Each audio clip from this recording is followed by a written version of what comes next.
Welcome to the Weekly Whiff podcast, where we share in the Christmas spirit and try to convince ourselves that Santa Claus is not, in fact, a hallucinating drunk that was picked up by an American advertising corporation and then broadcasted to the rest of the world to try and spread the spirit of Christmas. I am joined, as always, by my friend, good friend Shaun from 28 Posts Later, and this is a Christmas special episode where we're going to do nothing except complain. A Christmas special episode. It's a week after Christmas. I can be the Grinch, and you can be the Grinch, and I'll be that. I don't know. Does he have a weird creature that hangs out in the ceiling like Jabba the Hutt? You can be the Stooge. Scrooge. Yeah, Scrooge. Yeah, you can be Scrooge. Cool. The Stooge sounds a little different. That's fine. Okay, solid. So you're the Grinch. I'm Scrooge. Mad. Yeah. So what do you want for Christmas this year, Shaun? What do I want for Christmas this year? A good mic for you, honestly. That's fair. That's my Christmas present. Just get us a good setup for Pete, mostly. I have a good setup. It's just stashed away in a very weird house. The funny thing is that, like, when I moved, I thought I would be the one that was like gonna fuck up the audio quality or whatever. But then you end up moving and like losing and like don't have access to your microphone, so somehow you've gone beneath me. I was like fully expecting to be like editing things, to be like, fucking hell, I hate listening to my audio. No, it's worse now. Yeah. That's solid. How's your week been though, man? My week's been fine. Been mostly watching shows and movies since I've still got access to Netflix. I watched season 3 of You, which came out like earlier this year, and because I've watched the first 2 seasons, I'm kind of just invested in how much more shit it can get. Season 3 was fucking hilarious, in my opinion. Is it a proper train wreck?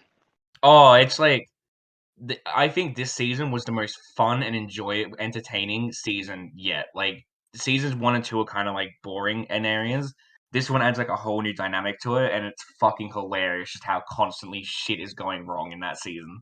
I found it so enjoyable. Like just the whole way through, I was just entertained by what was going on. I still think that show is like just kind of mid and brought up by the actor, but it's decent, and I'm sure there's like a bunch of its fan base is just stupid fucking morons sipping over psychopathic characters like any of those shows normally bring in, which I still do not understand. Even when the actor himself has said, like, you should not be in love with this character, it's like, yeah, interesting. Yeah. It's always the fun stuff. I think I remember you saying that happened with Lucifer as well, right? Or something like. Yeah, it's similar, but that's the whole sympathy for the devil system. Yeah. I guess it's a little different. You know, but the thing is that Lucifer's portrayed heroically, so it doesn't really come under the same thing. It's like as opposed to, no, this is a genuine serial killer or serial stalker dude, and this is not a healthy way under which to propagate a relationship, and the entire story is based around him as the villain. Yeah. Still gonna back him as like the best part of the show. And granted, it's just so funny. I saw so many people saying like, "Oh, I really want them to get a happy ending at like the end of something." Like, why the fuck do you want a happy ending for these characters? I'm just entertained by it. I kind of want to see how the main character gets fucked up by all this in the end, or at least I fucking hope he does. I wanted season 3 to be the final season as well, but now they've got like another season coming out, so I'm like, all right, whatever. Whatever gets money. And far be it from Hollywood to stop making money. Yeah, exactly. They never know when to stop. Yeah. What else have I been watching in terms of shows and movies? I saw You watched the new Resident Evil? Oh yeah, fuck it did. Yeah, that movie's dog shit. That movie, like, I kind of wish that I'd watched it before the last episode, so I could have talked about how bad of an adaptation it is. Because that movie deliberately went like out of its way. I feel like it was genuinely intentionally structured to be the worst adaptation of anything ever. It was so like against every plot point that was in the game, and the game already like the story's not great for the games. I say this as a fan of the series. Resident Evil's story is like shit. Like it's really not that great. It's very basic. It's kind of honoring that kind of B movie schlock, and that's what it is. It's not great though. The characters are just kind of fun and goofy, and you enjoy it for the characters and how dumb they can be at times. That movie made the games look like masterpieces in storytelling. Like I was stunned at how fucking awful that movie was compared to the game story. Like, jeez. They made Leon into like a bumbling buffoon as well. It was so infuriating. Like everything that was good about like then it somehow like because it kept trying to make the girls look badass, it somehow made them look worse because the games gave both the boys and girls badass moments. The early ones at least. The new games suck in that regard, like completely. I'm not even gonna try and defend them.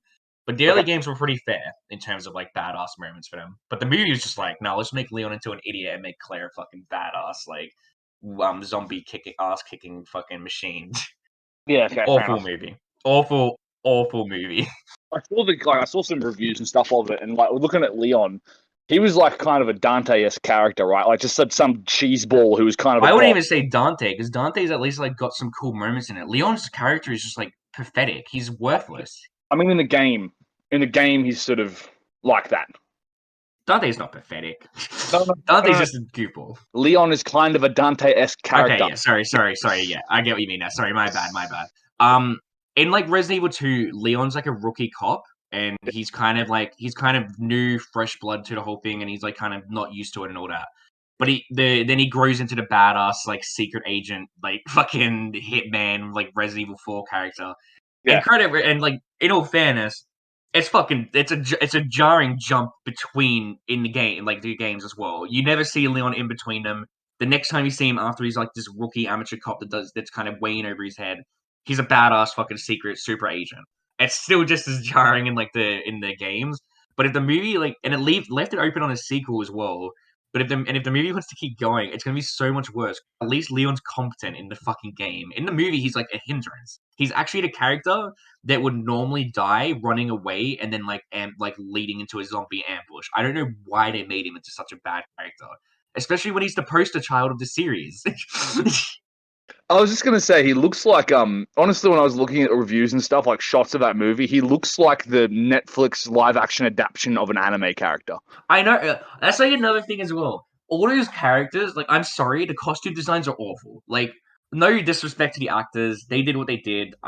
They seemed fine. I just kind of hated the whole movie, and it was obvious they just weren't given clear directions. I saw someone theorizing that the movie may be made just to keep the name, like in terms of movie like licensing, and I kind of believe that because I don't know what that movie was made for, but the Leon actor infuriates me because there are characters that he would be better suited for if he was given those roles, and like I just feel bad for him because they just made him into a bumbling buffoon, and everyone's gonna make fun of him for being Leon when he was like being an awful Leon when he was like never really given the chance. The movie was fucking awful. A lot of the movie can come down to bad writing and bad direction too, right? Like you know, some well, it's the classic thing. It's like some actors you can just tell like the best B movies, like the best B grade movies are always the ones where there's like a couple of really sort of bigger name actors who are just taking it either super seriously or having as much fun as humanly possible. Yeah, exactly. For example, like Roadhouse. I don't know if you've seen Roadhouse with Patrick Swayze. I don't think I have. Oh, that is a classic B movie, dude. You got to watch that. It's about bouncers. It's Patrick Swayze doing martial arts stuff. It's hilarious. God, it's fantastic. It's like it's a cheese fest. It is so ridiculously 80s. It's fantastic. But you can see there's people in there who are literally taking the movie really seriously, and there's some people having a great time. And those are the best B movies. Is when some dudes just go, "We're just gonna phone it in, just send it." You know, like they got a big guy in for a dumb movie, and he just takes it either super seriously or he just goes for it. He just has as much. It's like Alan Rickman in The Prince of Thieves with Kevin Costner. You've seen that movie, right? I have not. No. Okay. Alan Rickman's the Severus Snape actor. I remember that. And but yeah, he dialed that in, dude. He's like just screaming at people. He's gonna cut their heart out with a spoon and that. And the only reason he took that movie on was because he said, "I'm gonna play the sheriff of Nottingham as over the top as humanly possible." That's the only reason I'm taking it. And the director somehow just went, "Sure." There's moments in that movie that are supposed to be super serious and profound. You just see him, and you just can't help yourself, dude. It's fucking hilarious. Because I watch Yu-Gi-Oh! Obviously, me and my housemate, whenever we watch it, we always say that like one of the best roles you could possibly be given is a Yu-Gi-Oh-esque villain because you just play it the fuck up, like play it to, like in like the dubbed especially, just Yeah. play it up and you'll fucking have the most fun in your life. And in all of the Yu-Gi-Oh series, it feels like all the villains are having the fucking time of their life because they're Yeah. fucking just playing the role up. And the Resident Evil movie took itself way too seriously. From the get-go, it was just like flawed. They said like that they wanted it to be around like they were like, oh, we're gonna make a movie adaptation that's more true to the games than like before. But then they go on and say we're gonna make it a very like serious grounded and kind of have some kind of political elements to it as well. And I'm like, well, you've already fucked up because the games are not serious. You've already goofed it. Yeah. Yeah, like if you're gonna make a movie of this, for starters, I think that you shouldn't because they've already exist. Like there's all those zombie B movies that the games are parodying in a way. But Yeah. if you're gonna do it, you just gotta play. You gotta play it up. You gotta embrace the goofiness, and you just don't have that whole kind of political seriousness to it. The games are inherently stupid, and the reason people love them is because they are like inherently stupid and embrace it.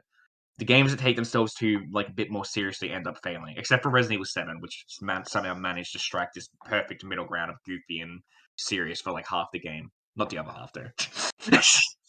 Fair enough. But yeah, So, that's watching Resident Evil movie is garbage. yes, absolute terrible movie. Like I would honestly say it is the worst adaptation I've seen. Like it's just so fucking piss poor at like being an adaptation, which is funny compared to watching Arcane, which is like the best. I saw the best and the worst within a week. Hey, bro, it's not like yeah, you haven't seen the Yu-Gi-Oh live adaptation yet. Oh god.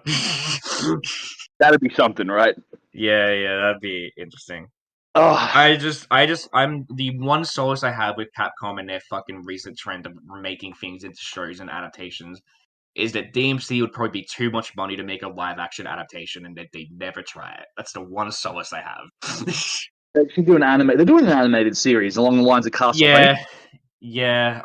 Every time I hear about it, I get more and more cautious of what they're doing. They've at least got the guy that I think. Oh no, actually, the guy that did the music in DMC5 was saying that he'd like to work on it, but like they never really confirmed anything. I think they should get him on it though. If anything, that would make me really excited for it. But yeah, Fair. I don't have high hopes. They keep saying they could be saying for years that they've been working on it, but then out of nowhere, like a few months ago, they finally announced they finished the scripts. I'm like, Jesus Christ, this is going to be interesting.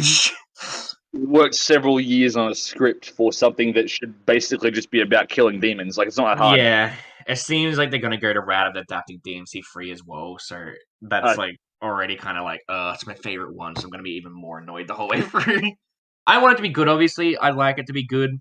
I just don't really care. I'd rather DMC is like unique in Capcom because like they don't have multiple timelines and like reboots or like different franchises like with Resident Evil in the movies and kind of these confusing messes of timelines and all that. DMC is rather simple. I'd kind of rather if you're making an anime, try and make an anime like that's actually in the timeline somewhere, like the original one was, because at least then it feels like it's adding to something. But then again, I guess at least if this sucks, I don't have to worry about it being in the timeline. I wouldn't even mind if they just went full in and made like an anime for the fucking reboot, honestly. I'd probably be more interested in that, if anything. Oh, it needs some adjustment. Oh yeah, absolutely. Like I just mean like if they made an anime contributing to the reboot timeline, I'd be completely fine with that. Like I'd watch something like that. Yeah, same. But I still think they'd need better writers because that game story. Oh yeah, definitely. That was that neon neopunk like fucking noisia like just fueled bullshit. It's so odd to me because I really like Ninja Theory and like some of the stuff they do. I'm pretty sure they did Hellblade, and I think that game's like fucking masterful in its writing. But then I look at like DMC and I'm like, what the fuck did you guys do here? We're not getting into this again. Yeah. There will be time for a DMC reboot discussion in the future. We'll get into it. Yeah. How was your week, Pete? I almost forgot that was my weekly recap. That's totally fine, dude. Mine's been really good, man. Just been helping out some friends, hanging out, having a good time. A lot of Magic the Gathering, as per usual. Yeah. And yeah, man, I'm just getting ready for Christmas, and then getting back into writing pretty seriously, which is good. So that's good. With the onset of a nameless worldwide phenomenon that will go unnamed, yeah, it's getting harder and harder to sort of find gigs. Mobility is restricted, everything's going on, but that connection and a keyboard, there's still ways to do things. So I'm super keen. I'm super excited to get back into it. I've already got my momentum up, so that's been really nice. Just sort of getting back into the writing flow. So it's been a lot of that, and just sort of figuring out, potential new ways to go, and working pretty closely with some people on it. So it's gonna be really fun. I'm really looking forward to it. It's good. Aside from that, man, I watched the new Spiderman movie. I did too. I could talk about that for an episode, but I would recommend. I would strongly recommend it as well. I really loved it. I had my doubts going in because I didn't know what they were going to do with the movie at all. Cool. I didn't have any kind of clue as to what they were going to sort of throw in there. I didn't know whether or not it was just going to be a kind of, janky fan service kind of recap and doing this and doing that. But there was some genuinely heartfelt, like tearjerker moments in that film. I really liked the way they tied it up at the end. It's managed to kind of reset the entire mythos for me, and I really like the way they've done that inside of the MCU. It's very masterful. I really liked it. I think it's the best Spider-Man MCU movie. Like, it feels like the most inherently Spider-Man movie. It like feels like it has what the other two lacked. And just in general, I think it's the most fun I've had watching like an MCU movie since like I'd probably say I enjoyed it more than like Infinity War and like Endgame. Honestly, I just had so much fun watching it in cinemas. It's got its flaws, like it ain't perfect, but No, it's just a hell of a fun ride, like from beginning to end. Like I was just thrilled the whole way through. Really good movie. and if you're like us and you're Spider-Man fanboys, Yeah, exactly. then yeah, you'll adore this movie. And so yeah, get onto it. If you've been watching Spider-Man forever, go and watch this film. It's fantastic and can't recommend it enough. And it's great because it's like moments like this where I reckon the MCU's still got their head screwed on. They've still got some writers Yeah, it who can makes make. me hopeful. Although I've heard theories that a lot of it's got to do with Sony's interference, like so Sony's sort of doing what they're doing. Yeah, I could see that. Yeah, because Still, the End of the Spider Verse is probably up there with one of the best Spider-Man movies ever made. oh, I think it is the best one. Like Yeah, for me personally, I love it. And I'm super keen for the sequel when it yeah, comes out. and that was all Sony written in house, and it really got the energy and it really got everything together, did it in the right kind of way. So for me, I think that yeah, this is the best MCU entry of Spider-Man we've seen, Yeah. and I'm curious as to whether or not behind the scenes it's because Sony's doing some of the writing or it's something else entirely. But that's for It has got me a bit more excited for the next Doctor Strange movie, which is Sam Raimi directing it. So really yeah, Sam Raimi's directing it. that'll be interesting. Yeah, that's what I'm very keen for it, honestly. Like once I found out Sam Raimi was coming back for it, I was like, damn, I'm actually super fucking keen to see like how he'll do nowadays with like a superhero film. Didn't he do Evil Dead and stuff like that? Yeah, he did Evil Dead in the original Spider-Man movies. Yeah, because he's like did he make his chops doing horror films? That guy? I'm not too sure. I feel like Evil Dead probably was the one that got him popular because that's way more indie and kind of like low budget than the Spider-Man movies are. So I highly doubt those were his first movies. I'd say horror. He's basically like a producer for a bunch of horror movies as well. He produced like the Grudge American remake, which I've voiced my dislike for. So Yeah, he's I think he's responsible for just as much good stuff as he is bad stuff for me personally. But from what I think he also directed a movie called Drag Me to Hell, which is like considered a really fantastic modern horror film. But I have never watched it, so I can't say too much about it. But he is like a horror guy. gotcha. And it looks Yeah, like it's going to be more on that kind of level of existential dread, the new Strange movie. yeah. So I'll be keen for that. That's why Spider-Man has so many effective, like the original trilogy has so many effective horror moments in my opinion because it's Sam Raimi. Like I think of like the fucking Doc Ock, like or like scene in Spider-Man 2 in the hospital, which fucking scarred me as a kid. Like that was fucking terrifying. Yeah, dude. Even The the other one, Green Goblin is like fucking yeah, the terrifying in Green the first Goblin in one. the burning building. Yeah, yeah. Fantastic. Yeah, so yeah, a lot of like the horror, like you can see a lot of the horror influences in those movies as well, which is funny. Which is funny. So keen for Doctor Strange. I think I'm really curious to see what he'll be like as a kind of more modern approach. Yeah, it looks like they're tying in stuff from What If as well.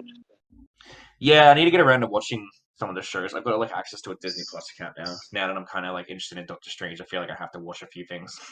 Yeah, I'd get around What If, man. That's another one I'd recommend. But that's not Yeah, really the substance to what we're talking about today, as it happens. This is a nice little side jaunt.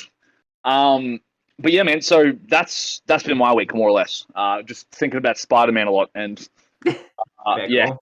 it was, and it was one of those movies where I walked out of there just sort of speechless. I had to digest how the whole thing went down. It's a bit like Infinity War or Endgame for me. Like we walked out of there just completely gobsmacked, thinking that was fucking sick, dude. Yeah, especially Endgame. Like that's like probably the most magical fucking cinema experience I've ever had. So many like fans just all united at once, and it was partly because we were fucking like the first like night or like the second night of it being showcased or Yeah, shown. Fucking wild. that was just insane, man. Absolutely batshit. But yeah, nah. So moving away from this, I had a topic that I wanted to bring up, and I want to bring it up for a while. Has been just well, a couple of things, but one is battle royales because I want to go on a rant, and then the second one is just trends in gaming, specifically in the last sort of 5 to 10 years. Those are the things I've been interested in. Like I said, there's going to be an episode about complaining. Uh, yeah, I have some interest in sort of the way that games have been moving a lot recently. And we were talking about adaptions last week and how that all sort of works. But I think with this one, it is a different flavor because games are a weird one, and they're not movies per se, but they do share a lot of things in common. And I have a sneaking suspicion there's a lot of Hollywood executives who are sneaking into the gaming industry. I think they're being infiltrated. That's just my feeling. That's my running theory for that. But yeah, if you want, I don't know. How do you? One thing I say, yeah, we'll get into it. But how does that sound? Want to work with that? Yeah, no, I'm happy to talk about this and listen to you rant about battle royales for half an hour. We'll start with battle royales. I do not like battle royales. I am not a fan of battle royales. I never have been a fan of battle royales. And for the most part, as a concept, it just doesn't. But you love Fortnite so much. Shut up. Fortnite is not on my list of top 10 games of all time. But that game apparently has like really good Spiderman physics now. We have to play it. Have you seen that though? Apparently people are saying it's like actually the best swinging mechanics like ever. They've got swinging in it now, huh?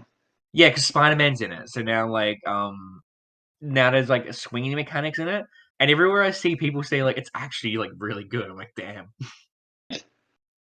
I'm never gonna play Fortnite though, so it's not swaying me towards it, but No, so Fortnite's probably the most famous example, right?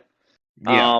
And it's been this is also to kickstart the talk about trends, but I had a crack at Fortnite back in the day. This is like when it was in not in the alpha. It was like just getting out of alpha, and it was designed. Was this when it was like still the tower defense game that people seem to forget it was? You'd pay for the tower defense game, and then there was a free sort of add-on, which was just, oh yeah, it's like however many dudes are thrown into one server, and you just sort of go for it. And it's Disney cartoonish type physics, and everyone starts off with this, and it's all even and balanced and fair. And everyone just drops in on this island, you pick up random shit, and then you start killing each other. The walls close in, and somebody wins at the end of it. And not to be a fucking boomer about it, but did you where did the concept of battle royale come from? Did you know? I'm pretty sure it's from the manga, right? Battle Royale. There's a manga, yeah. That's like where the Death Games things come from. I'm pretty sure. I don't know. I just imagine it is because the manga was called Battle Royale, and that's probably where it came from. Okay, It's what inspired like Hunger Games and all that, which eventually I think it just kind of spiraled. I wouldn't be surprised if a lot of people don't know where it actually came from. But as far as I'm aware, Battle Royale was the first Death Game manga. It was essentially Hunger Games, not Hunger Games because obviously it didn't rip off Hunger Games, but like a bunch of kids thrown onto an island. They have to kill each other to survive. And then yeah, winner, whatever. I've never actually finished reading it. I always find that it gets a bit too like edgy, like for my taste personally. And Hunger Games, I think like people consider it a ripoff. The author defends herself all the time. I don't want to get into that. But essentially, Hunger Games got popular. In my opinion, I think that's where a lot of the battle royale games kind of started coming from, like just from that idea. Because I remember actually when Hunger Games came out, fucking Minecraft servers would start having battle royales in it, and or Hunger Games servers in it, and that would be. And I remember as a kid watching fucking Minecraft streamers doing like all these Hunger Games thing, and I think it became like a kind of slow evolution into the battle royale genre, essentially. That's my theory personally. I just think that it like kind of all led into one or like into another. it's funny how Minecraft may have been the basis for the genre of gaming. Yeah. That's insane. Those Hunger Games servers were fucking wild. I remember they'd have like massive collaborations with all these Minecraft YouTubers, and it was like crazy. It's wild. When did it start happening? What year? The Minecraft servers would have been like a year or so after fucking Hunger Games came out, I imagine. Like, because that's kind of around when it started kicking off, and like they were because like all the servers work. They called it Hunger Games like servers or like Hunger Games like game mode. It wasn't like Battle Royale just yet, like just then. I'm not sure when it actually kind of transitioned to the Battle Royale name though. Like, I feel like it wasn't PUBG. There was a game before it that I remember being quite popular as a battle royale game, but I can't remember what it was called. It failed pretty quickly after PUBG came out. That's all I remember. Okay, I don't know it, but yeah. What was it? It's gonna kill me, but I'll figure it out later. That's fine. As far as I know, though, Minecraft survival Hunger Games were the origin. Like they are the origin point of battle royales. Video gaming. In video gaming, yeah. Once again, it comes back to Minecraft. Yeah, it all comes back. That game will never die. Even with No, Microsoft, yeah. it won't die. It's not going to happen. You watch, eventually people going to be making like game modes of like other things that Minecraft have done, whatever Minecraft's doing right now. I don't know. I haven't checked what the newest trend in Minecraft is. Maybe there'll be people running around playing Spleef in like in Fortnite or something. Who knows? Freaking no, man. Yeah. Okay. So the Battle Royale. Now, the most famous and well-known one is probably Fortnite, but Yeah. Fortnite's ridiculous success, which was ridiculous because I'm pretty sure it was Epic Games. It was like an indie publisher. It was small. No one really knew what the fuck it was about, who it was, Yeah. what was going on. It was just this weird little cartoony designed to be a zombie defense game, which then just went straight out the fucking barrel because no one knows. Does anyone still play like tower defense on Fortnite? I don't even think so. I swear people don't even know it exists. Like, so Yeah. every now and then I'll throw it into a conversation when they're talking about Fortnite. I'm like, this, and I was like, I'll be like, oh, it's wild. That came from like the tower defense thing. I'm like, what are you talking about? I'm like, Yeah. that's what the game was originally. I swear. I feel like I'm like in a different timeline because of it. Like, honestly. Yeah, that's the part where that was the part you paid for. That's the funny thing. That was the part you paid for. It's so wild to me. Yeah. I mean, it obviously paid off to fucking completely abandon that because Yeah. apparently the Battle Royale was like where it was at. And I gotta give credit for Fortnite to some regard. I'm surprised they've made it this far. When it first came out, I thought it'd be dead within a few like weeks or months. They've definitely proven me wrong. It's fucking like it's undying. Like it's almost immortal. And I know that there's like a lot of fucking I see a lot of people like saying that like the community support is not that great in that game, but they're obviously doing something if they can keep it alive for this long.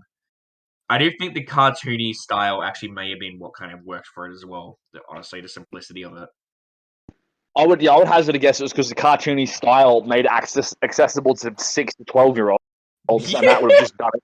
And then, no, seriously though, like think about it with the marketing, dude. Like, what characters, what skins can you get in that game? Yeah. Literally every superhero ever. It is wild. That's like something else that stuns me with that is how many fucking crossover like shit they have. There's so many like characters from different games in there and like from movies. It stuns me. Like that like company scares me honestly of how much power they have right now. Like you know, like how much like connections they have. Like I just it's still so surreal to think of how like they've grown. It is, but I think what Fortnite, I think talking about its success and giving it credit where it's due, they're keyed on the two things. One, you've basically made a Disney-fied shooter, and I'm pretty sure PUBG was before Fortnite. PUBG was definitely before. Yeah, that was before. That was before that. But then after, like, once it came in, it was like, this is accessible to kids. We're going to throw in a bunch of dumb meme dances that the kids are in. Like, they're kind of almost like they shifted the market away from, I hate to say, it's like serious gamers into like kids. Do you know what I mean? Like, it was the game was designed to be a meme. I agree with you. I think it probably should have failed, but then they realized that it was like, well, this is appealing to a huge number of like 8-year-old kids. So let's just double down on this stuff. Let's get Spiderman and Captain America and Thanos and fucking literally anything we want in this game. Let's put all the dumbest dances on social media and TikTok into this fucking thing and just see what happens. Yeah. Got constant releases, got constant support from the company, which it probably should because they're making money off it. And it's just become this fucking phenomenon. And everyone, you say Fortnite, you know, my parents would know what that is, which is saying something. You know what I mean? It's fucking wild. It just stuns me every time I think about it. I just genuinely had no faith in it succeeding at all, and it's definitely succeeded.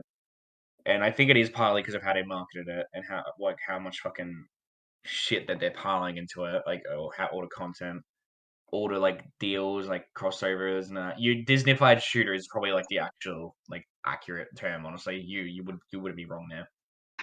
Yeah, I think also, and so here's the thing though, I don't like Fortnite. I really do not like it. Oh, could have fooled me.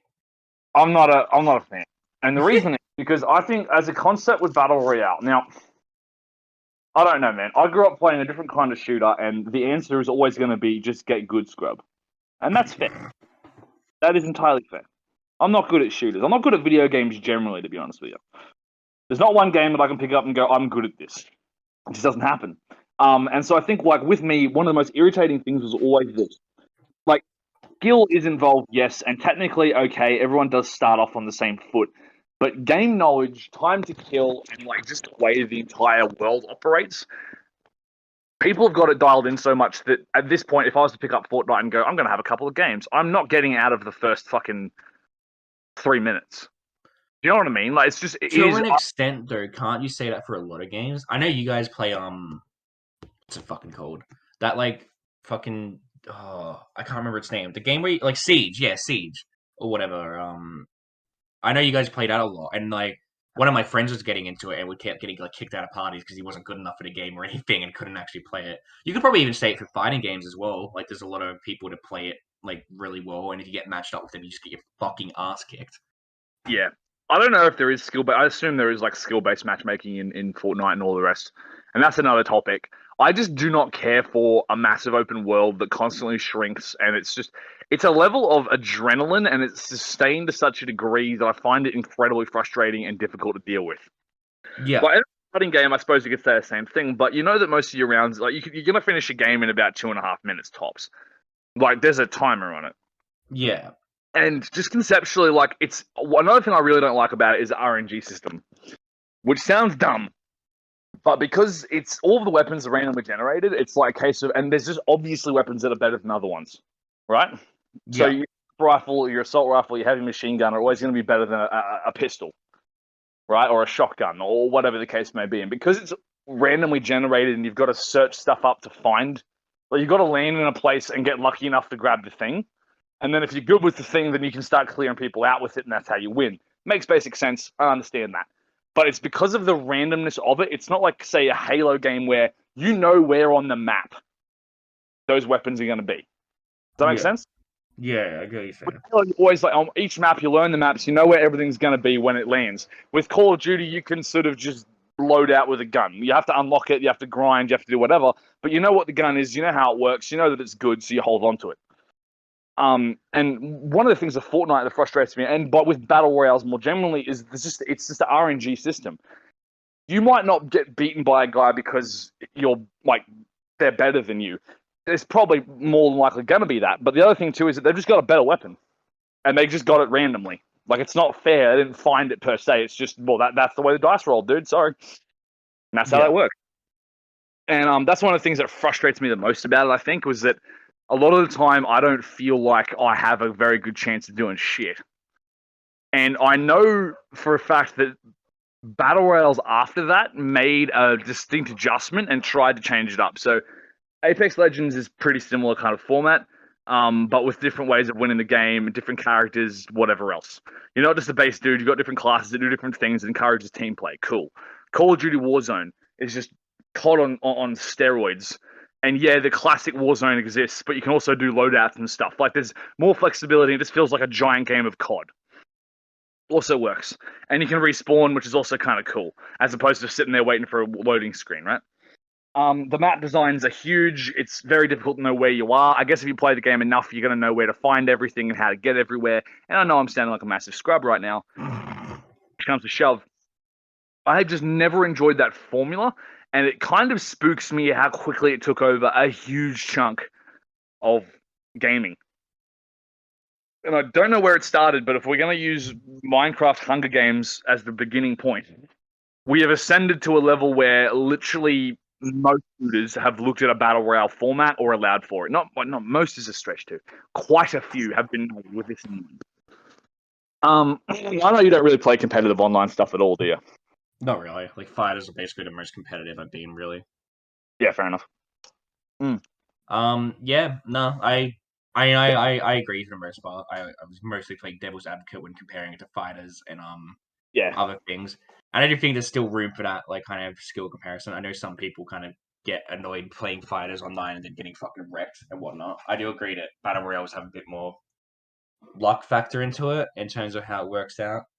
Though I do still think that there is some obvious element of skill because people can consistently fucking win it. And obviously, like from the get go, battle royales aren't my thing. I think the best battle royale kind of game format is Fall Guys. I just have a lot of fun playing it with friends. I think it's a fun game. yeah, It's a different kind of aesthetic, like a gameplay approach to Fortnite and all that in terms of battle royale stuff. But yeah, yeah, yeah, I think it's just mostly appealing to like it's I think definitely for you it's definitely kind of different taste kind of format thing. You'd rather button mash, like not button mash. You'd rather smash your head against a controller playing fighting games, or for evenings with friends and learning combos, which I would much rather as well. Or do Rainbow Siege, which definitely has a bit more of a kind of skill barrier to it, from what I've heard. I imagine. Siege is different, however, because the maps are always going to be the same, but the game is Yeah, designed in such a way that it's always going to be a different approach to different things. And yeah, just teamwork. All the guns are consistent across different characters. All characters do different things, and a lot of how that game functions better is by doing really either. I mean, when you're playing in the casual trenches, because we played ranked a grand total of once and hated it. We were sweating our balls off for fucking 3 hours, and then after that, we just went, we're never doing this again. We're going back to casual.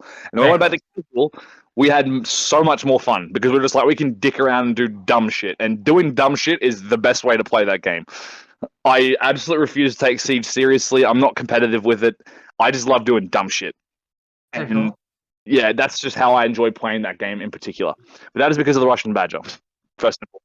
Yeah, they're cool. Yeah, We'll but just that's be... like more or less my battle royale.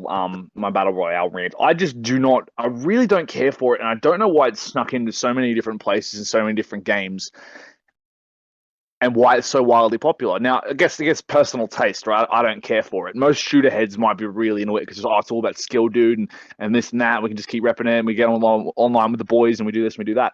And I understand that, but I would much rather have just a basic sort of 5v5 in COD or Halo or whatever the fuck it is, because to me there's a lot more gameplay variety in those games. As dumb as that sounds, like, yeah, shoot bullets and hit the dude. I prefer Halo over Call of Duty because Halo has vehicles and dumb other shit and rocket launchers and. Just you wait until Halo's got Battle Royale. What, sorry? Yeah, I'd really hope they don't go down that path if they haven't already. I'm not sure. COD went down that path, I think, right? Didn't they? Didn't they have like a Battle Royale main mode? Mm-hmm. Yeah. They went Yeah, super hard. Halo. Saw how much money it was making, and then it started to. I don't know if it's ever pulled even with Fortnite, but it's up there. Halo will have a Battle Royale. Just you watch. New game that comes out, they're gonna introduce a Battle Royale game mode if they haven't already. I don't. I'm not interested. Yeah. I don't. I don't like that. No. No. I think all shooters suck. They're all dumb and boring, and I don't care either way if you're in like a Battle Royale format or if you're in a 5v5 format. I think that you all suck, is my point of view. Pardon? Borderlands? What did you say? Did you play Borderlands? Yeah. And you still hated it? Oh, I don't hate it. I'm not like crazy about it. I'm generally not that like big into first person shooters. Like even the one I like most is like BioShock, and even then I'd say there's like a bit more going on there that makes it kind of more enjoyable to me. I don't know. It's not to my taste, really. Borderlands is fun, but it's more RPG at points than it is anything else as well. Yeah, it's true. Yeah. I don't know what first person shooters you could say. I liked Resistance when I was younger. Like that was like probably the most first person shooter I've ever gotten, honestly. Other than that, it's not into it. I find COD boring. Halo's interesting at the very least. What I've played of Halo is fun. Just can't get into it. Not to my taste. But who knows? I didn't think fighters were to my taste either. Yet look at me now, like playing open betas when they come out and fucking testing out all the fighters. You play more fighting games than I do now, man. I only just play the one every now and then. Yeah, that's probably not wrong. Take it to another level now. And I don't even play the one that you play. Yeah. Nah, it's funny how that goes. Yeah, man, I never really, I don't know, for whatever reason, I know there's a bunch of people who love it and they get around it and more power to years and whatever, but I will not, I just do not care for it. And even from a narrative sense, I mean, because the death game thing is very popular in anime and a bunch of other sort of genres as well, right? I mean, Squid Game came out, is that similar or? Yeah. Or not similar to like Fortnite, obviously, but it is like a death game battle royale kind of inspiration. Yeah, and there's a lot of stuff that's come around that like recently. I mean, what was the other? I mean, Hunger Games is the most obvious example, but there's been a few different things, and I think anime loves this, right? Like it's really big into it. I mean, I remember one of the first anime I ever watched was the what's it called? Dead Man Wonderland. Oh, you've watched Dead Man Wonderland? Yeah, the first season. I think they only made one, right? Yeah, they only made one because it sucks. Was it a Madman production or? I think it was Madman. Yeah. I'm surprised you watched Dead Man Wonderland. Dead Man Wonderland's fun. I've read all the manga. That was the first manga I ever read, actually. Really? Yeah, I have Yeah. a pretty soft spot for that series. The manga's a lot of fun. The anime like really put itself in a shit situation there because it didn't adapt half of like the characters that are important. Yikes. But anyway, going back to what you were saying. Oh no, just and this is sort of transitions over into the trends thing that I was talking about. I think like we were talking about adaptations and sort of things like that, and we've talked about the Souls influence in a lot of games going forward as well. But like some of the bigger ones that I've really noticed in terms of trends in gaming, and this is down to genre but also mechanics. I can think of three big ones. Battle Royale is the most obvious. It's a game style. We're gonna have this game mode. We're gonna try and sort of get it on that Fortnite money and see what happens. Works to varying degrees. Then there's like the other thing with the sort of the Souls-like game. It's the Nintendo hard boss level bonfires, whatever's going on. We've talked about it in Fallen Order. We've talked about it in Bloodborne. We've talked about it just generally across the board. It's a good formula. It's very, very good formula. It works. It's difficult. It's challenging. People like it. But it has been adapted into a lot of games that I think may have been lacking. Or maybe didn't need that. Yeah, no, I absolutely agree. And one thing that I think is really interesting about this is because I think that I have this theory. Did you ever get around Assassin's Creed or the Batman Arkham Asylum series at I all? played the very first Assassin's Creed and never touched any of the others. And I haven't played Batman Arkham series. Did you ever play Shadow of Mordor? I have not played Shadow of Mordor, no. Okay. There was a combat system that was making the rounds between the years of about 2008 all the way up to, well, I guess it's still kind of going on. But it was this idea of the whole block and counter thing that was going on for a while. It was in all games. And that was a very common thing. And in Batman, the running joke was it's super easy to do, and that's how you do it, and that's how it works. And Assassin's Creed had this whole formula as well, and it was just sort of doing the rounds in most of the action games that were going on. I know there was a Captain America movie tie-in. Okay. Yeah, it followed off the adaptions thing, and it used a pretty similar concept as well, I think. Okay. Yeah. It was, no, I do know what you're talking about though, the block and counter stuff. yeah, so it's like block counter, very acrobatic, sort of open world traversal type business.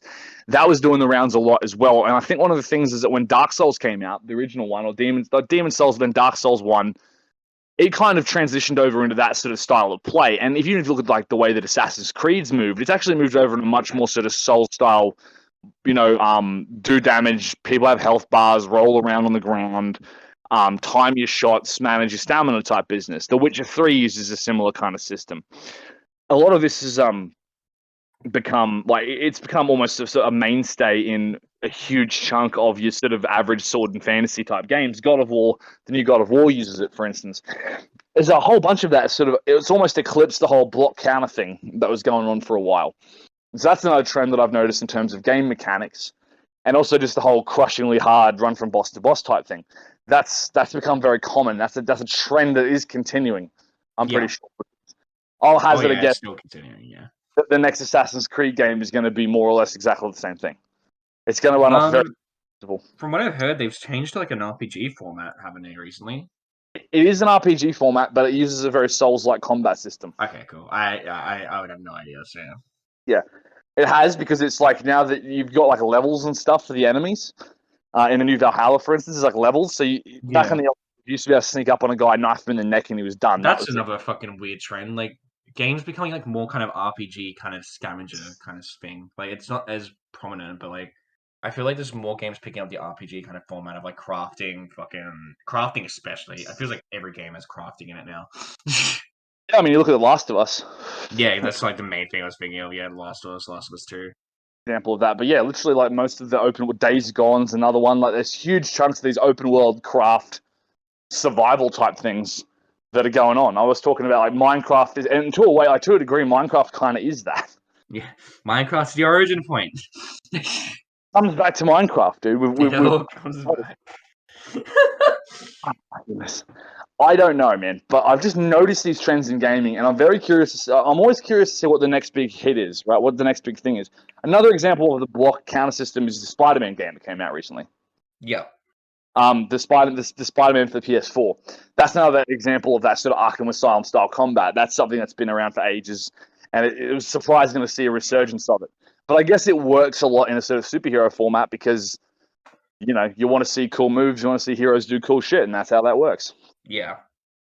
But yeah, for whatever reason, like Rocksteady really did a number on the gaming industry when they brought out Arkham Asylum and implemented that system. And the funniest thing is, by the way, with that was that the Arkham Asylum the guys Rocksteady originally wanted to develop a Batman rhythm game. A Batman rhythm. Rhythm. Oh, rhythm game. Rhythm Interesting. game. Yeah. Interesting. No one had any idea what the fuck that was about. But then they said, well, we'll just incorporate it into the combat system instead. What the fuck? Batman rhythm game. That's fucking wild to me. Apparently. And then they just set a trend for the next fucking however long, like next 5-6 years of every single person trying to rip that off and use it. Yeah. And it's very effective. It's fun. Once you get a feel for exactly. Well, that's like the main thing, like with all these trends, like the ultimate reason is that like the reason they're trends is because they were effective, and it's like it feels like every game's constantly learning from each other. Like they're always kind of taking and like picking and choosing things to put into their games. Sometimes it doesn't need to be pick and choose. The main thing that I think of when I say that is like the kind of RPG approach games take, where they like have like foraging or like crafting and all these kind of like level up systems. I feel Yeah. like those get put into some weird games. I feel like there was a game last year that came out that had this crafting system. I was like, why is this in this game? It's so like tacked on. Um, but yeah, it's very. I think it was Plague, actually. It might have been because I love Plague, but I always felt that the crafting was pretty odd in that game because it was nearly unnecessary. But Yeah.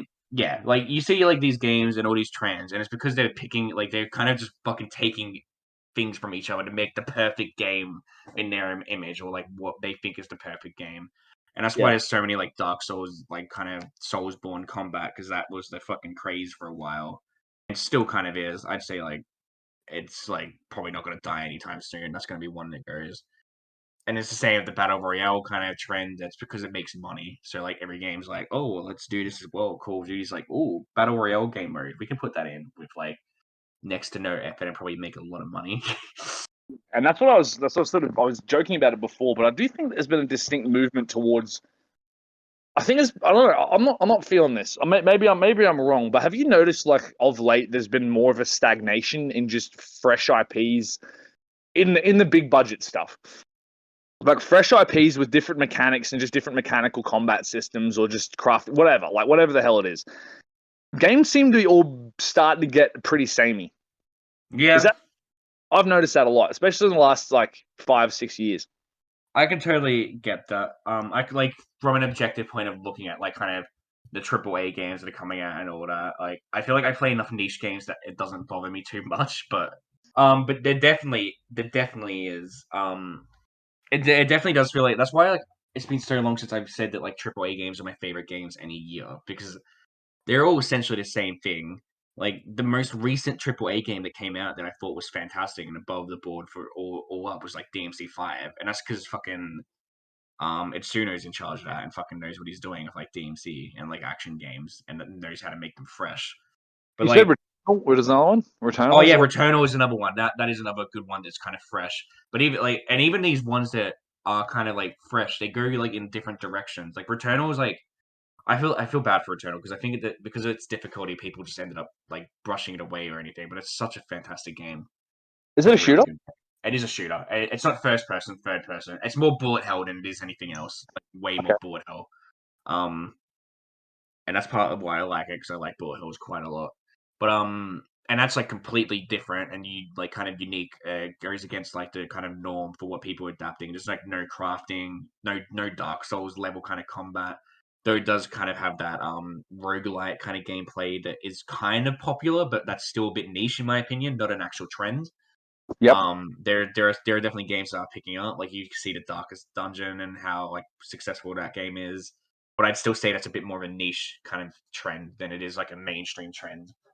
Yeah. That's about it in terms of trends that it adapts. Everything else is like very kind of unique and fun. Well, not unique, because Bullet Hell has been done before, but it's still just like in its presentation and its gameplay style. It's just a really fun game and doesn't limit itself to kind of normal kind of trends or anything. It doesn't have a battle royale game mode. That's pretty great. Fantastic. Yeah. I Yeah, think that's all it needs. not really. I think No, that I mean that's all it needs, not to have a battle royale. When I said it's a perfect game. DMC battle royale when? Come on, Capcom. You know you want to. You know you want to, Capcom. don't give them ideas. No, I want give me multiple Dantes and Virgils running across the field killing each other. That sounds fucking hilarious to me. Do it, Capcom. Fucking completely sell out. Be Konami, who made that like fucking Metal Gear Survive game after Kojima left. Oh my, yeah, that was a thing, wasn't it? Yeah, fucking Christ, that was bad. Yeah, I don't know, man, because like you can, it's and there's another thing is like the another one I always talk about is like the stealth thing. The stealth game has become a big thing. Yeah, actually, that I remember, especially when Dishonored, it felt like it was kind of a big thing. Like when Dishonored came out, like it felt like a few games around that area were always kind of having the same kind of stealth approach. Again, I think Assassin's Creed. This is not a Minecraft thing. I think this is Assassin's Creed. Hey, there's stealth in Minecraft. Online servers, you got to crouch to hide your name. It all comes back to Minecraft. I'm gonna link everything to Minecraft this episode. That's my goal. No, but the whole. Minecraft was the OG stealth game. Prove me wrong, people. I mean, Metal Gear is the most classic example, probably, Yeah. but there are a bunch of them. But like the whole sort of the stealth RPG came into play quite a bit as well. I mean, Isn't Thief kind of considered the origin for like the modern trend, like the Thief games? maybe, but like who the fuck knows what Thief is? The OG Thief, like the original 3 one. Not a lot of people know about the game. Man. Damn, alright. Roast the free Thief fans that we have listening to our podcast. There's not a Thief fan who listens to us. They got no idea who I we are. know we have friends that play Thief, like they love the Thief games, so we probably do have free viewers, honestly. But, yeah, because I know they tried to do a remake of it. Oh, did they? I didn't hear about that. Yeah, That's the surprising. X1. It was like one of their launch titles. Like, we're remaking Thief, and then no one heard anything about that game because it was probably garbage. But that's the other thing too, man. Like when I was talking about alarming, so not alarming, but stuff that bothers me in sort of modern gaming. A big one is like that they're taking on the whole Hollywood thing of rehashing new games. We're doing a remake, Yeah. and that's like we're joking about DNC earlier, but it's also a pretty similar principle. Like there are a lot of games that are just sort of they're getting rehashed, remade, sort of done in a completely different way that sort of spits in the eye of you. That's actually one of the topics I had talking about video game remakes. Because I know you fucking have I know you definitely have some things to say about like games getting re-released like HD remasters and all that. Yes, fuck. Yeah, I really do. I sound about that, but damn. Yeah, that's a thing. Yeah, no, I don't know. I'm very interested. Like, and you're probably more around this than me. You'd be more on the forefront of the new shit coming out in the indie sphere that may or may not get adapted into huge AAA type things. But a big chunk of a lot of these, like, it just feels to me that a lot of the AAA sort of games coming out right now are not doing anything really fresh. They're not really doing anything super exciting. They're not really doing anything that's not been done before. It's just combinations of existing concepts and existing elements and different ideas. And I think a big chunk of that is an issue. And it bothers me a lot that we're not seeing a lot of innovation in the modern game sphere. And I think that's because a lot of executives are saying, we've got to make the game this way, we've got to make the game that way, this is how we've got to do it. And there's not been a lot of shift. There's not been a lot of fresh stuff sort of coming out in the AAA sphere. It's just we'll make an Assassin's Creed 41 or something. You know what I mean? Yeah. Or re-release. We'll just re-release Skyrim for the 60,000th time. Yeah. Yeah. New Skyrim game. They should just make a new one, dude. They won't, or they will, but like they're holding off because, like I've said many times, it's gonna suck. It's not gonna be good. I really think they've screwed themselves where they've just made Skyrim way too many times that the next game's gonna be just almost identical to it as well. Like it's just a formula that they've stuck themselves to. Yeah, Fallout's the same. Oh yeah, Fallout. Yeah, yeah. Fallout was its own fucking mess. I think Fallout's only hope is that if the people that got New Vegas get like their hands on it again or something. Yeah, maybe. I don't play enough Fallout to be able to say. I played like a bit of Fallout 3 and wasn't too interested. I've heard New Vegas is like the best one, and I've been kind of considering picking that up, but probably won't anytime soon. It's a big time commitment, really. Yeah, that's fair enough. Yeah, man. Anyway, so you want to talk about remakes and re-releases? Yeah. We'll talk about remakes and re-releases. I think that leads naturally into this. Yeah. Okay, gotcha. Yeah, because I know I know we've had these discussions many times about games getting HD remasters and like remake or like re-releases and remakes, and just being basically released again and being paid for at full price despite being an old game. I know you personally really dislike it in a lot of ways. I'm a lot more neutral towards it. I kind of see the kind of cheapness and the cash grabbiness of it. But for me personally, I'm kind of like all aboard like being able to play older games if they look good. If that's really my preference. Though there are some areas where I think the remakes and re-releases kind of fail. There are some games I can definitely say that. I don't really like the Ratchet and Clank remake compared to the original one, for example, but I still think it's just a decent game. Like it's just not as good as the original. Yeah, gotcha. But yeah, I know you have a lot of things about it, and you've been ranting the whole episode. So It's your turn. oh, it's my turn. Well, I mean, I don't have too much to complain about with it. Like I said, I totally acknowledge that it's a money grabbing technique. Like all these companies, their first priority with these kind of re releases is we can make money off of this. How do we make the most money off of it? Like Spyro the Dragon remaster. I'm not kidding myself. I know that wasn't like a fucking like a purely for the fans kind of cash action. It was definitely like the company being like, we can make money by re-releasing this in like high quality graphics or HD remastering it. And all the Mm. fans of the original games will eat it up, and they were right. I ate it up. I got it and played it because I like the original games and wanted to replay them in like a HD remaster, and it is that nostalgia thing, and I totally acknowledge that. But at the same time, I'm more than happy to kind of buy into it and play some HD remasters of games, and that's like the kind of thing that separates me. I'm fine for HD remasters so long as they're good. When it comes to remakes, I'm a bit more critical. I'd say like the Ratchet and Clank one was way more a remake than it was a remaster. It had the same levels in areas, but it was not the same game at all, and I think it was vastly inferior to the original game. The Spyro and like Crash remasters that came out were just like HD remasters, so I just got to play them and experience the games again. I was like, yeah, it's fun. It's a fun time. Specifically with Crash, though, I'm kind of happy that they ended up going the route of making a sequel to the original games as well, which I kind of hope they do with Spyro eventually. But yeah, for remasters, I kind of see it as it is. It's just HDing it up, making the games playable in modern times, and it's the same games. I probably prefer most games go that route, so long as they're good. They did that with the Mafia game, and I got to play that earlier this year and thought it was really good. Um, they did that with the GTA games, and apparently that was not really good at all. I don't know if you've heard much about that. I did hear. I saw some screenshots. It's pretty. Yeah, that's when I'm like, yeah, that's just shameless money grab. Like, fuck's sake, Rockstar. Like, seriously, get your shit together. This is you are far above this. Fully capable of making like fantastic sequels. Yeah, I also don't have much of an issue with. We're talking about Fortnite earlier, and I think GTA Online falls under the same kind of category. I don't really have an issue with continuing to support a game over a huge period of time. yeah, I think new content and keeping it fresh is fine. I think that's good. Even I think that's something we should like. I'm okay with that. Like Siege, for instance, we're talking about Siege. Siege got pledged 10 years of support and expansion, for instance. yeah. Like that happened. So then they've been true to their word. They said we're going to make this game. We're going to hold on to it for 10 years. We're going to continue to support it for 10 years, for a decade. Like that's crazy. That game came out in like 2013 or some shit. Like they're getting up on the years, and they've just managed to continue to expand it, to continue to tweak it, continue to make it like a really sick game, and it's got a very competitive edge to it. I'd imagine it's pretty similar with like, okay, here's an example of something. Overwatch 2. What is it? It's a reskin to Overwatch 1. Like that to me, Overwatch 2 is like, oh, it's gonna be awful. Fuck that. it's exactly the same. It's just got new skins, and apparently there's a story Yeah. mode, emo. But I don't care, dude. That's like it's an example. That's like one where like I've told my friends like some of my friends that like the Overwatch at points in times like, dude, if you fucking buy Overwatch 2, I am like actually disappointed in you. There is no fucking reason you should buy that. Don't support that shit. Yeah. That And shit's it's stupid.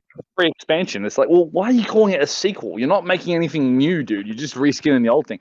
And this is my thing. I don't mind continued support. I don't have an issue with that. Yeah. But my issue is like I like continued support. I like games being like having a lot of longevity. You know, GTA Online is a fun sandbox. It is. Yeah. But it's also obvious that it's one of Rockstar's biggest cash cows. Oh yeah, absolutely. 100%. They make so much money off that game. Sick. It's been released on 4 different consoles. Mm-hmm. It is actually slowly becoming the new Skyrim. Yeah, it is. It's 360. So with the 360 era into the Xbox One era, into the Xbox Series S era, and then like we're up to like we're 4 consoles deep into this. I think Yeah, definitely. 1, 2, 3. Yeah, I think we're up to 4 now. Maybe 3. I'm not sure. I could be wrong. But that whole shtick of just like, and I don't mind again if the game consistently runs, it continues to work, and there's continuing support for it, and people pour money into it. Sick. And if that money is getting used to make Red Dead Redemption 2, which is a fantastic game, you really enjoyed it, right? I love Red Dead Redemption 2. I don't have an issue with that. I really don't. I don't have a particular problem with that. My problem is when when it's just so obvious. To be fair, like I personally think GTA and like Skyrim, and their approach of releasing games over and over again on different consoles, I'm kind of over it a little bit, but it makes the money, I guess. The thing is, I just kind of want them to do something with the money at this point. I feel like they have to be afraid of making GTA 6. They have to know that it's like such a fucking high bar to pass over. Yeah, So, which is not doing it. I wouldn't be surprised they just don't do it, honestly. Like, I genuinely wouldn't. I know there's rumors that they will do it eventually or something, but like, I wouldn't be surprised if we just didn't fucking see it at this point. Yeah, I don't. It's such a high bar. But then you're like, all of that money gets used to make Red Dead 2, and then they vindicate themselves. Yeah, just make Bully 2. Just go back to Bully. Just touch everything else. Yeah. Let's have a modern bully game where you fucking bully people and take photos and then post it online. I'm not sure how I feel about that, Sean. That's what I was saying. I was like, stop.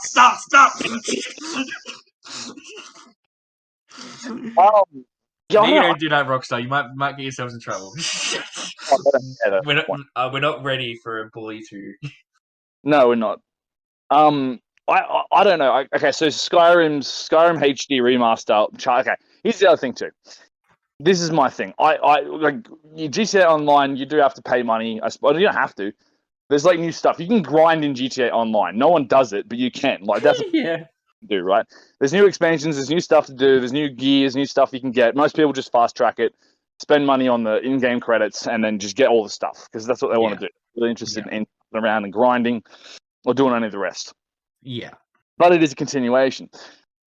Repackaging Skyrim and then selling it as something new or the HD re-release. It's like, dude, there is nothing. The only reason that Skyrim has the longevity it does, and I mean this honestly, is because there is a, quite frankly, batshit insane modding community. Yeah.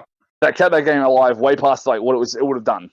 People are still playing that game, still buying it, still modding it, still doing stuff with it, way past its expiration date. And the reason, and then the company going, we're going to make a HD re-release and sell it for $80, when you literally can make it look better than the HD re-release with mods for free, is insane to me. That's just that is an astonishing lack of just anything on their end. That is such a cash grab.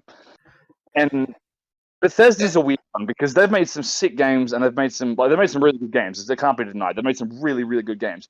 But that kind of movement is where I look at it and go, who are the executives? And Blizzard's the other one. Blizzard and Activision are the other ones. Like Call of Duty Black Ops 2, which is a game that came out in 2012, 2013, I believe, is still $60 fucking dollars.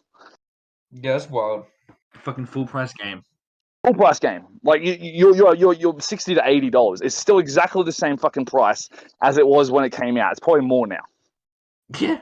Activision and Blizzard are the absolute worst for this. And they make sick games. They've always made they've made pretty sick games in the past, and it's been cool. And I've been very happy to see that happen. But it's like they've lost. I feel like a lot of these companies have lost the soul that they had when they were just working out of a garage making some crazy bullshit. Yeah, I definitely agree with that. Some of the like kind of more older games are a bit more heartfelt. And I just that's what frustrates me the most. And I'm really I don't make video games. I'm sure they're an enormous financial risk. They're very difficult to build. It's a lot of people. You go under one cohesive vision. That's hard. Yeah, that's really hard to do. I'm sure it's not easy, but What scares me is that they pushed the billet on it that fast and that hard. They essentially eclipsed Hollywood in terms of profit, and now they're afraid to take risks. In some cases, indie developers don't give a shit. That's what I love about it. They don't care. But AAA studios just seem to be afraid. They seem to stick to the same kind of formulas. They seem to just piggyback off the trends that are currently going on. And a lot of the time, I would say, come from the indie sphere, right? Yeah. And then, like Minecraft, again, being the excellent example that it is. That was made by one dude, I'm pretty sure. Yeah, one dude. Yeah, Yeah, I'm with pretty sure. one That's guy the in original. a basement somewhere.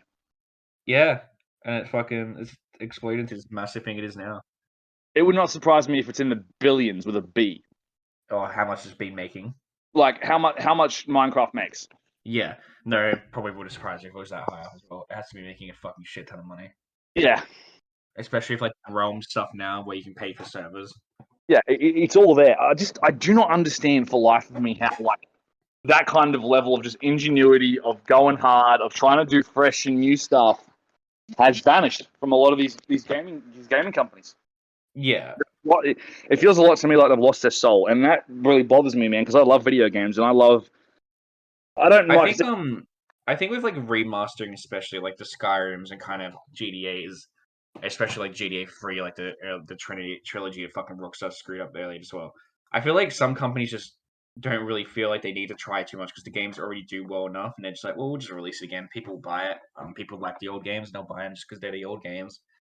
And I feel like especially with regards to some of the older games as well, you need to make adjustments and make sure they are playable by today's standards. That's why like remakes are a mixed bag for me, and I feel like if I'm talking about remakes, I can't fucking not talk about remakes and like not talk about Capcom. Because Capcom, especially right now, and this isn't even DMC, we don't need to have our DMC reboot discussion today. But like, especially with Capcom and Resident Evil, like had the recent approach they're going of remaking and remastering some games because they remastered the first Resident Evil game. They didn't remake that entirely. They just basically HD'd it up and then released it, and that was fun. And then Resident Evil 2 and 3, like I feel like they're both examples of like a good remake and a bad remake. Where Resident Evil 2's remake, while not as good as the original, in my opinion, I think the original has a bit more variety and like replayability to it. I think the remake's a pretty good modern take on the game and a modern approach. It modifies it a bit. It makes it a bit more playable by today's standards, giving it the kind of classic older modern Resident Evil approach, and it works. I'm not crazy about it, but I like it and think it's a great game, and I see why people do love it.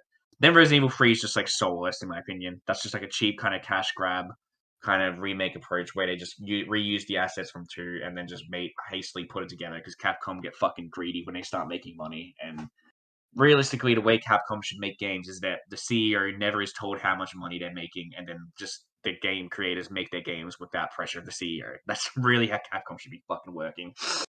Because whenever they realize they're making money, they fucking make the worst shit in the world. I think it's the same with most of the big companies, man. Blizzard, Activision, Bethesda, to a degree. I think a lot of those games severely lack, like you said, soulless. I think they're just afraid to take risks now, and I miss that.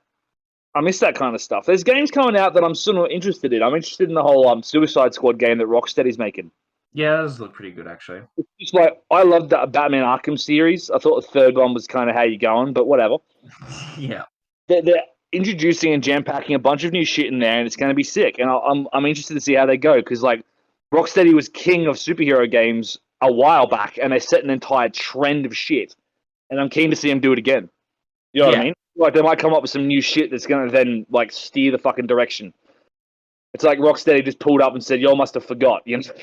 We are those guys. We are going to make a game. It's going to be this sick. I think what's awesome about Insomniac's Spiderman was fantastic. I think that game was awesome. I think that open world, that level of detail, the way it felt, the way it played, it was awesome. It was an excellent game. It had inspirations from places, but it had its soul and its heart. The writing was decent. The story was solid. It didn't pull any punches. It was willing to just make a good Spider-Man game, and that's what they've done. That's cool. Yeah, they make a Wolverine game. I'm very interested to see what happens with that. Yeah. With what game? Wolverine. Oh, Wolverine. Yeah. No, they did announce that. Now, yeah, I'm curious about that. There is a very specific Wolverine game that came out as a movie tie-in to Yeah, I was X-Men. gonna say a movie tie-in game. That game was insane. Mm-hmm. That was an excellent example of a really fun, quite well put together movie adaptation game that we were talking about last episode. It's a really fun game. It was brutally violent. It was super over the top. It was visceral. It was vicious. It was insane. And I kind of want to see Insomniac just dip their toe in that and just take that and run with it. They should just. I agree. All the people should, let's say, play this dumbass fucking it's a stupidly good movie adaptation game from like 2011, and then make something better than that. Mm-hmm. Yeah, I really want the Wolverine Insomniac game to be fucking like MA. Honestly, I want it to go to like the kind of hyper violence kind of route because I think that would just fucking. I think that's just what's gonna work with Wolverine. Maybe it's just because of Logan fucking making me think that, but I just want Wolverine to stay in this kind of violent like area now because it just seems he just seems to work so much better in it. Yeah, I 100% agree with that, man. I would love for that to happen, but again, it's just a question of what are they going to do? Are they going to go the safe route? Is it all Disneyfied now? So do we have to? We're not going to see it in years, so we don't even have to worry about it. I don't know, man. Oh no, like it's actually like confirmed that like Spider-Man 2 will come first. I'm pretty sure. Like, and then Wolverine will be like a bit after it. So like we're waiting a while for Wolverine. Like Wolverine doesn't even have a release year, I think, so far. Like who the fuck knows when that's coming out? Fair enough. Yeah. I think and then there's like I feel like there's a lot of games that come out like that have like Cyberpunk 2077 is an example of this. Huge hype machine, huge marketing, fantastic looking, like just cool trailers, everything else. The game was not a great release. But then again, most of the games that came out that were absolutely like jaw-droppingly good did not have good, like smooth releases. Witcher 3 is considered one of the most awards, I'm pretty sure, of any video game that year. It cleaned up. It walked home with a lot of ribbons and trophies. Not a great game on release. Fallout New Vegas is said to be the best Fallout game ever. Not a very smooth, clean release because it's Bethesda. Yeah. Like a lot of massive open world games that have been lauded as the best of their kind have not had good releases. And I think Cyberpunk got punked really hard by this. And it's just an example of that whole, like, we need to go bigger, and we need to do the corporate thing, and we need to make sure it makes money, and we need to do this, do that, do everything else. I adore Cyberpunk 2077. I think it's a fantastic game. And I'll defend it in a lot of ways. And I think it's just an example of executive meddling. Much the same way that you could have made a really good Resident Evil movie, but you fucked it. Yeah. I don't think Capcom ever really cared much about making a good Resident Evil movie, and I highly doubt the filmmakers did either. But yeah. Nah, it's fair enough, man. I don't know. That's sort of my. I've got most of the ranting out of my system now. I'm starting to come down off it. You'll settle down. Yeah, I've settled down now. I got it off my chest. Nice. No, but I do agree. I think that there is a kind of decrease in originality in games. Most of the games that came out this year, like the ones I liked, were the most niche ones that weren't picked like on of the radar. They were kind of mostly under the grid, unnoticed by most people. Yeah. And I think personally for me, that's where I find most enjoyment in games, the kind of unique kind of experiences that not many people will probably appreciate, but I appreciate them. And especially the indie games as well. The indie field is, in my opinion, where most originality is coming from. Every now and then you get a AAA game that's pretty good and enjoyable, but even then I think there are some elements that do show the kind of trends, like, and how they're adapting things from trends and all that. It is interesting. Eventually it's gonna be like Hollywood. Just games coming out every year. We're gonna get movie tie-in games again because it's gonna just go to route of like games and movies just feasting off of each other. Oh man, I don't know. I hope not. Merry Christmas! What a happy episode we are. Oh, all right. What are we doing for time, mate? We done? Yeah, I say we're done. Any other topics will probably go on for too long. Heartfelt and Merry Christmas to everyone listening to this episode. Love you. Merry Christmas. Late Merry Christmas. There you go. Happy New Year, then. Happy New Year. Yeah, that's probably more accurate. Yeah. But Merry Christmas and a Happy New Year. Hope you've all enjoyed your holidays, had a good time, and are dodging the nondescript global phenomenon like a champ. Mm-hmm. Signing off, Sean. You have a very Merry Christmas, sir. Look after yourself. You have a very Merry Christmas and Happy New Year as well. Thanks, man. We'll do another one of these next year. I'm keen. Yeah. All right. You look at yourself, dude. Have a good one. Thank you all to our listeners. Come find us. We've got plenty of videos. We've almost got more videos than we do subscribers. So feel free to spread the word if you have friends who care. If you listen to us, you don't. So it's fine. So.